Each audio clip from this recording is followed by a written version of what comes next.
जून 2026 मध्ये जगाचं लक्ष वेधून घेणारी एक महत्वाची घटना घडली. अनेक महिन्यांच्या अथक संघर्षानंतर अमेरिका आणि इराण यांनी युद्धविराम आणि पुढील चर्चांसाठी इस्लामाबाद मेमोरँडम ऑफ अंडरस्टँडिंग या करारावर सहमती दर्शवली. विशेष म्हणजे या संपूर्ण प्रक्रियेत पाकिस्तानने मध्यस्थ आणि साथीदाराची भूमिका बजावली.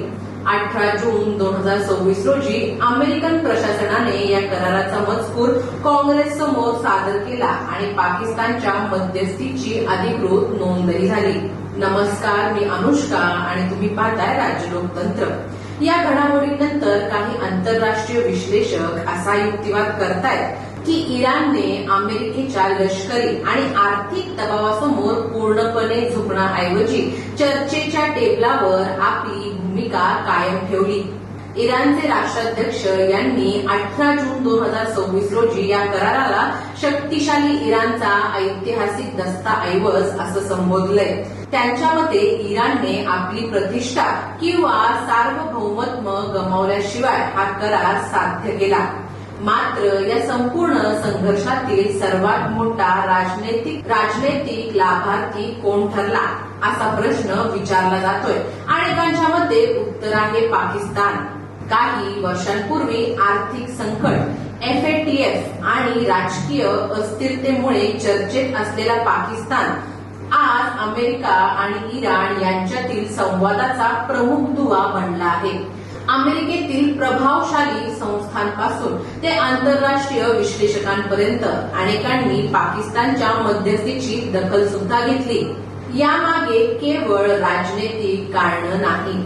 पाकिस्तानचे अमेरिकेशी व्यापार संबंध गेल्या काही वर्षात मजबूत झाले आहेत.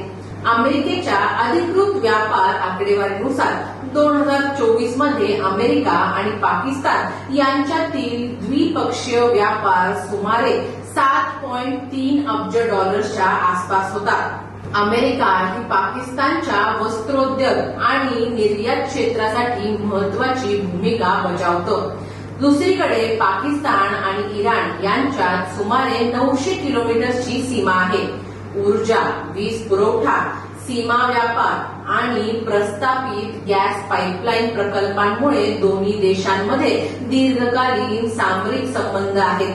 जरी पाकिस्तान आणि इराण व्यापाराचा अधिकृत आकडा अद्याप तुलनेने मर्यादित म्हणजे सुमारे $2 ते $3 अब्ज दरम्यान असला तरी दोन्ही देशांनी तो $10 अब्ज पर्यंत नेण्याचं उद्दिष्ट जाहीर केलं आहे.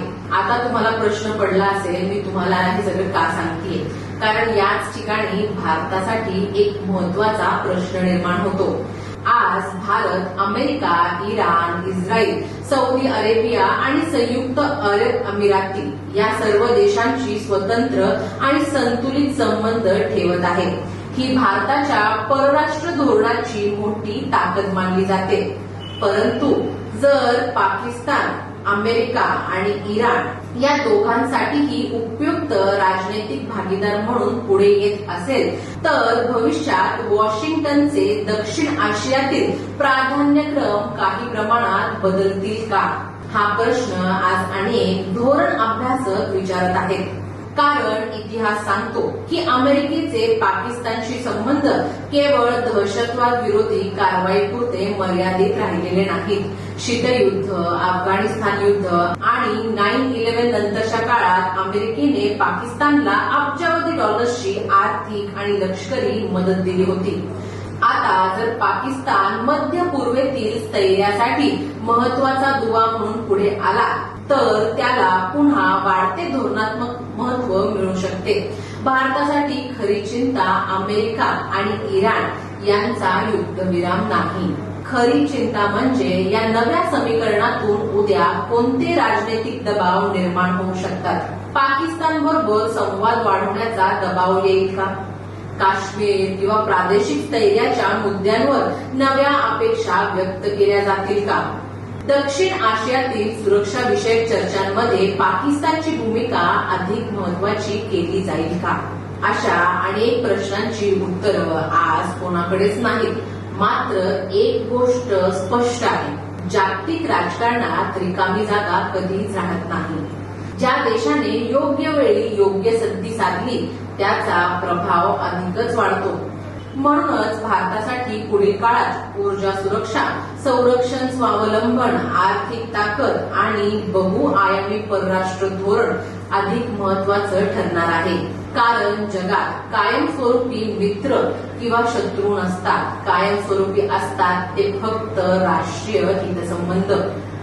आजचा खरा प्रश्न एकच आहे, इराण जिंकला की अमेरिका हरली हा नाही. खरा प्रश्न असा आहे की बदलत्या जागतिक व्यवस्थेत भारत आपले स्थान अधिक मजबूत कसं करणार आणि पाकिस्तानच्या वाढत्या राजनैतिक सक्रियतेला कोणत्या रणनीतीने उत्तर देणार. हाच प्रश्न पुढील काही वर्षात भारताच्या परराष्ट्र धोरणासमोर सर्वात मोठं आव्हान ठरू शकतं. तुम्हाला याबद्दल काय वाटतं आम्हाला कमेंट्समध्ये नक्की सांगा आणि व्हिडिओ आवडला असेल तर लाईक, शेअर आणि चॅनलला सबस्क्राईब करायला विसरू नका. धन्यवाद. प्रेरित राज्य लोकतंत्र.